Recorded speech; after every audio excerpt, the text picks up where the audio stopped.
Assalomu alaykum, hurmatli ijtimoiy tarmoq kuzatuvchilari. 2026-yilning birinchi yarim yilligida Xalq deputatlari Kogon shahar kengashi tomonidan 9 ta sessiya o'tkazildi. Mazkur sessiyalarda hududni ijtimoiy-iqtisodiy rivojlantirish, mahalliy byudjet mablag'laridan samarali foydalanish, qonun hujjatlarini ijrosini ta'minlash hamda fuqarolar manfaatlarini himoya qilishga qaratilgan 76 ta dolzarb masala ko'rib chiqildi. Muhokamalar yakunida 76 ta tegishli qarorlar qabul qilinib, ularning ijrosi deputatlik nazoratiga olindi. Hisobot davrida kengash sessiyalarida shahar hokimi, uning o'rinbosarlari, davlat organlari va tashkilotlar rahbarlarining 45 ta hisoboti hamda 16 ta axboroti tinglandi. Muhokamalar davomida aniqlangan kamchiliklarni bartaraf etish yuzasidan aniq vazifalar va tavsiyalar belgilab berildi. O'zbekiston Respublikasi Prezidenti tomonidan imzolangan 39 ta qonun deputatlar ishtirokida atroflicha muhokama qilindi. Qonunlarning mazmun mohiyatini keng jamoatchilikka yetkazish maqsadida mahallalarda, mehnat jamoalarida va ta'lim muassasalarida 51 ta targ'ibot tadbirlari tashkil etildi. Mahalliy davlat hokimiyati to'g'risidagi qonunning 19-1 moddasi ijrosini ta'minlash yuzasidan tizimli ishlar amalga oshirildi. Mazkur modda talablari asosida hududda olib borilayotgan ishlarning holatini o'rganish maqsadida 50 ga yaqin o'rganishlar tashkil etildi. O'rganishlar davomida tegishli tashkilot va muassasalarda qonun talablari ijrosi, qarorlarning bajarilishi hamda amaliyotdagi mavjud holat atroflicha tahlil qilindi. Xalq deputatlari Kogon shahar kengashi tomonidan deputatlar faoliyatini samarali tashkil etish maqsadida belgilangan 24 ta tavsiya asosida tizimli ishlar amalga oshirildi. Mazkur tavsiyalar ijrosini ta'minlash hamda deputatlik faoliyati ustidan nazoratni kuchaytirish maqsadida 500 ga yaqin o'rganish va nazorat ishlari olib borildi.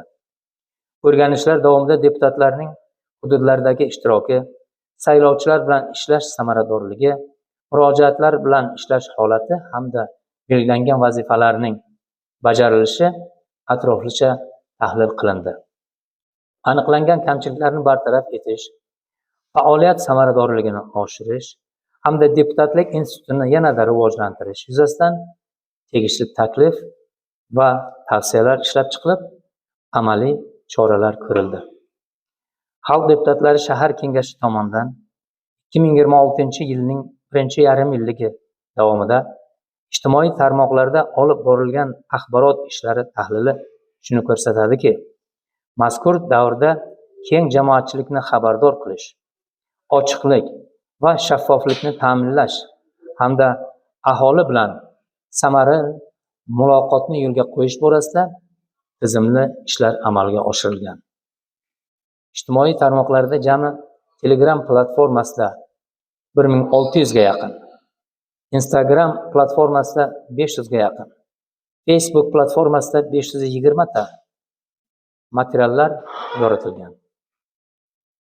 Mazkur ko'rsatkichlar Kogon shahar kengashi faoliyati yuzasidan yangiliklar, qarorlar, deputatlar ishtirokidagi tadbirlar hamda dolzarb masalalar muntazam ravishda keng yoritib borilganligini anglatadi. Natijada ijtimoiy tarmoqlar orqali aholining axborotga bo'lgan ehtiyoji qondirilib, fuqarolarning davlat boshqaruvi jarayonlariga bo'lgan ishonchini mustahkamlashga xizmat qilgan. Deputatlar tomonidan davlat organlari va tashkilotlarga 84 ta deputatlik so'rovi yuborildi. Shundan 81 tasiga qonunda belgilangan muddatlarda asoslantirilgan javoblar olindi. Deputat so'rovlari orqali hududdagi dolzarb masalalarni hal etishga alohida e'tibor qaratildi. Xalq deputatlari Kogon shahar kengashi tomonidan 162 ta muhim qonunchilik hujjatlari o'rganish yuzasidan tizimli ishlar amalga oshirildi. Mazkur qonunlar asosida deputatlar va tegishli mutaxassislar tomonidan 100 ga yaqin o'rganishlar olib borildi. Ushbu o'rganishlar davomida qonun hujjatlarining mazmun mohiyati, amaliyotdagi ijrosi hamda ularning hududdagi tatbiqi holati atroflicha tahlil qilindi. Fuqarolar bilan bevosita muloqotni kuchaytirish maqsadida deputatlar tomonidan 109 ta uchrashuv tashkil etildi. Jismoniy va yuridik shaxslardan kelib tushgan 63 ta murojaat belgilangan tartibda ko'rib chiqilib, ularning aksariyati yuzasidan amaliy yechimlar ishlab chiqildi. Kengashning 20 nafar deputati o'z vakolatlarini amaldagi qonunchilik talablariga muvofiq amalga oshirdi. Deputatlar tarkibida o'zgarish kuzatilmadi va vakolatlarning muddatdan oldin tugatilishi bilan bog'liq holatlar qayd etilmadi. 2026-yilning birinchi yarim yilligida xalq deputatlari Kogon shahar kengashi tomonidan hududni barqaror rivojlantirish, mahalliy byudjet mablag'laridan oqilona foydalanish, qonunchilik ijrosini ta'minlash, deputatlik nazoratini kuchaytirish va fuqarolar murojaatlari bilan ishlash yo'nalishlarida tizimli va samarali faoliyat olib borildi. Kelgusida ham kengash faoliyati ochiqlik, shaffoflik, qonun ustuvorligi va xalq manfaatlari tamoyillari asosida yanada takomillashtirilib, hududni kompleks rivojlantirish hamda aholi farovonligini oshirishga qaratilgan ustuvor vazifalar izchil davom ettiriladi.